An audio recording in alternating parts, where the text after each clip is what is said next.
I think we've got some real success stories based on what staff have suggested. We make the project and the service available to them when it's easy. When I go home, I feel that, yes, I've done something good in my day's work.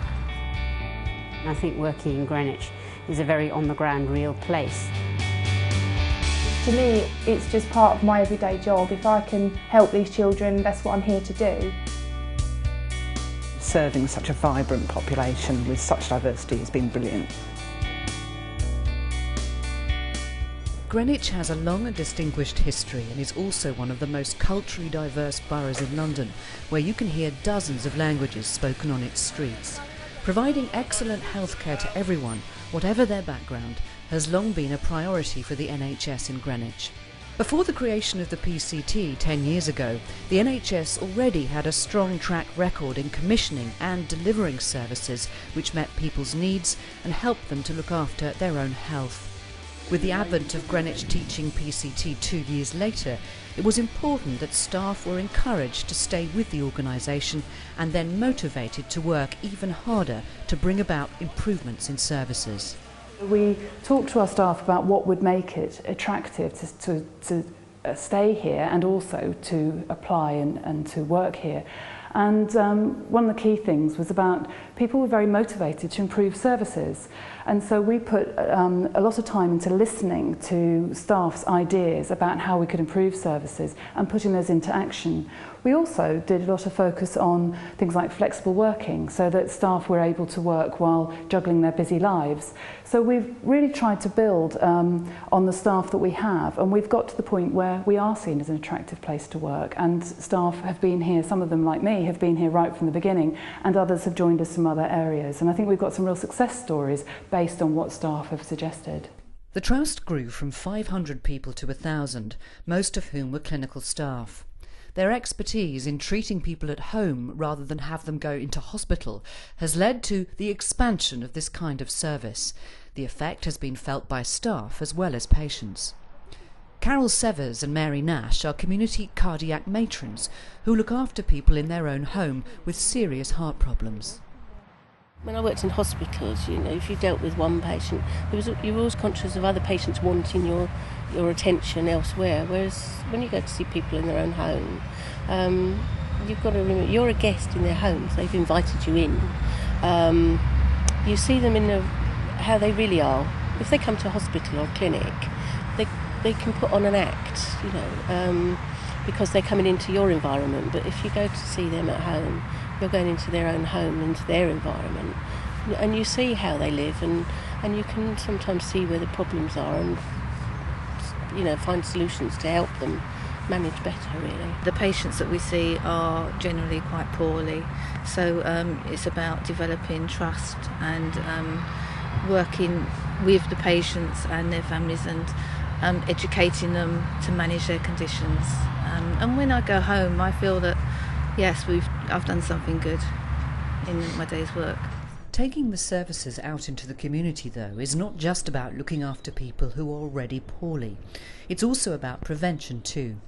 The mobile health unit goes across the borough so people can be seen by health professionals. No appointments are necessary. The unit has already played a key role in improving health, for example, spotting undiagnosed high blood pressure and then ensuring patients were able to get help from their GP. The Stop Smoking service, teaming up with Charlton Athletic Football Club, is a regular visitor to some of the busiest places in the borough, such as supermarkets and high streets. It's part of the work of Greenwich's Public Health Directorate. The aim is to target smokers who wouldn't go to their GP or the Stop Smoking service for help to quit. Well, there's a lot of people, particularly people like my dad, he never went near a GP surgery, and those kind of people who wouldn't go even if his arm had dropped off. We make the project and the service available to them when it's easy, when they're just going shopping, they can just pop in. We're doing lung age readings so that people can find out how old their lungs are. We do CO readings, and with this particular project, with the Lung Age Roadshow, we've been doing one-to-one support over a period of 9 weeks out in the community, so people can get the 7-week support that you'd normally get from a group actually out in the street as well with us. The Stop Smoking service also helps staff at Belmarsh Prison to give up and has since developed links to work with them and the inmates to prevent poor health in the future. Walk-in health centres like the one in Thamesmead and other surgeries such as Garland Road and the Wallace Centre, visited by the former Health Minister Ben Bradshaw, have all helped to improve access to healthcare for people in Greenwich.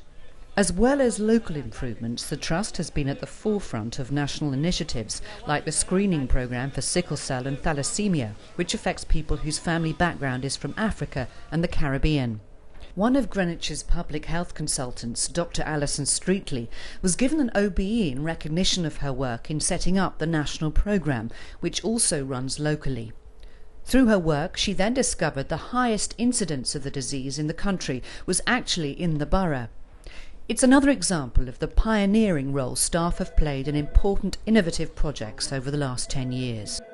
Both sides can benefit because understanding the national helps you bring things into the local, and understanding the local helps you keep your feet on the ground when you're doing a national job, because national people can get very detached from reality, and I think working in Greenwich is a very on-the-ground real place. So it's helpful to be there because you realise how many other issues people are dealing with, and your particular issue is only one of many. Okay, there we go. One of the major changes in the past 10 years has been the way staff have been encouraged to have more say in their own career development and how they work. Susie Taylor was a podiatrist and an NHS manager looking after patients and paperwork. When the clinic in Charlton wanted to be able to do minor operations rather than send people to hospital, Susie decided to train as a paediatric surgeon with the encouragement and support of the Trust. I started doing my entrance exams, and then Greenwich have been just so supportive. They've allowed me to work flexibly. Throughout my 10 years here, I've been a flexible worker on a different type of working pattern as my life has evolved. So I started off caring for 4 grandparents when I first joined the Trust, and then needed to change my working patterns as I went along. And that gave me a day a week of my own, which I could go and supplement my training with a day a week in Lambeth PCT. That was all made possible by Greenwich, really. They've been thoroughly supportive. Vicky Lambert was presented with a Staff Recognition Award after she set up, with the backing from her managers, a scheme to help disabled youngsters play sport. Well, I think it was a little bit of an embarrassment, really, because to me it's just part of my everyday job. If I can help these children, that's what I'm here to do. It did take some time out of my personal life, but you get so much satisfaction. All it takes is for the child to say how much confidence they've got or how they've finally been able to play sport with their family. It's just, I felt a little bit humble, really, because I didn't really feel like I'd done anything particularly special. Since its creation, the NHS has had to contend with the swings and roundabouts of change, and staff have been praised for the way they've carried on throughout.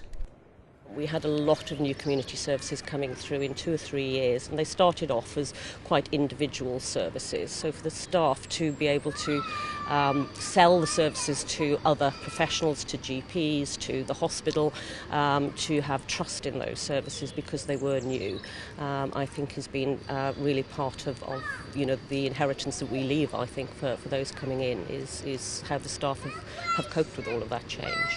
The next stage in the NHS journey in Greenwich will see GPs move towards commissioning services, but the doctors expect to take on board many of the lessons learned by the Trust over the past 10 years. I think Greenwich has put in place a very robust and very integrated support team for GPs in terms of finances, in terms of medicine management in particular has been very helpful. In terms of appraisal, which I took a significant part in.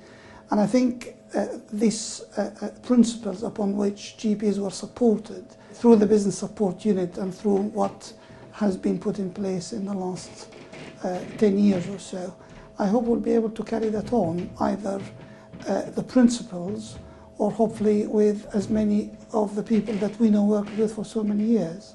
As the Trust moves on, it has fond memories of those who have steered the changes into the community services it now provides.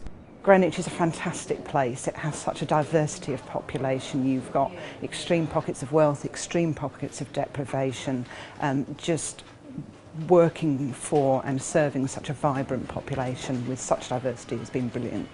And the lessons for the future? I just think that everyone should be really proud of what we've achieved in Greenwich.